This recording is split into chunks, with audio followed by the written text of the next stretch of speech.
Okay, so turf grass breeders, what do you do, right? Like where do cultivars come from? What we try to do in a way is kind of like predicting the future. Where is the industry going? What are going to be major needs?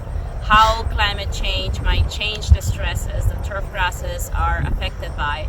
And based on that, we start making crosses, kind of combining the best parents, trying to get the best combinations of genes that you can into new lines that we then evaluate for a very long time. It takes about 12 years to evaluate a turfgrass cultivar. It kind of like, goes initially in very small plots, just a few traits. And then as you go through the process, you increase plot size, you try to look at as many traits as possible so that, by the time you release a cultivar, you have a pretty good idea of what the performance is going to be.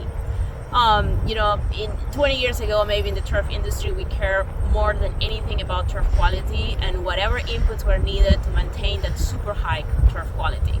The turf industry has done a really great job at increasing sustainability efforts, and we care now more about how much inputs are going into those grasses.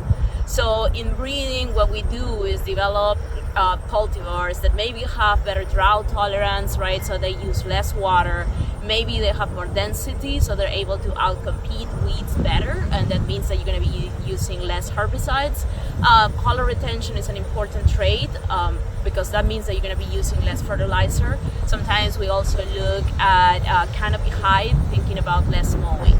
So, the new mode in a way is less, right? Developing grasses that can perform very well and they're very low inputs.